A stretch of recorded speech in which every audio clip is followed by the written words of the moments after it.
All right, so it's April 1st, and now we evaluate how the last month went. So I just thought I'd show you a couple of the ways that I do that using Strava and all the data that's in there because it's really good and very helpful. First thing I always look at is I want to know, did I get fitter or less fit over the course of the month?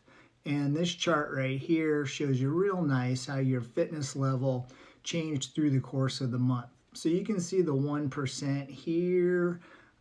So it's 1% better, 2 points. It's a relative scale of how hard you work, how much time you spend out related to your heart rate. And it gives you an objective number. So I ended up at 139, 2 points better from the beginning of the month. So slight improvement. So that's great. Take that. So that's the first thing. And the nice thing too is you can see here, you can go back over a long period of time and see how your fitness level has changed. And that's really important because sometimes we tend to think we're not nearly as fit, or maybe we think that we're way fitter than we were, and that gives you the objective number that you need to be able to evaluate that. So that's the first thing. Okay, the second thing I look at is how my time tracked over the course of the month compared to the previous month. So you can see here I had 56 hours of working out and I covered 527 miles. That's for all the activity that I did.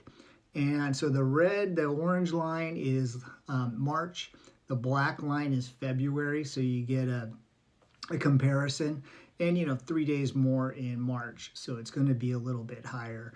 But that gives you a real nice track, and you can do this throughout the month. You can see how you're progressing, and are you about online for where you were the previous month. So that's very helpful.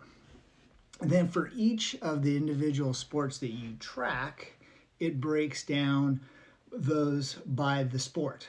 So for me, running and biking are the primaries.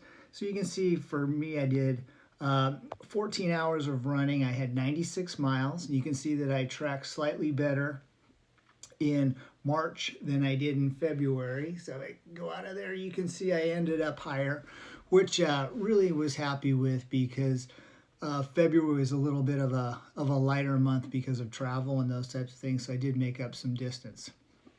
So I like to do this. I do this with all the sports, but I just want to give you a little sample on those two things there. All right, so then this last one's a little bit of a vanity graphic, but I really do like it because it shows me for the course of the month how I did for each of the activities on a calendar view.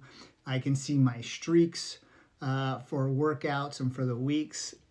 It's a crazy number.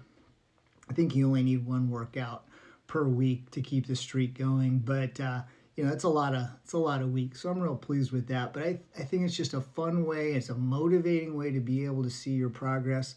So the workouts you do throughout the month just don't slip away into the ether. You can actually document and see how well you did, and it's really fun to be able to come up with a really cool looking calendar at the end of the month. At least I think it is. So hopefully you do too.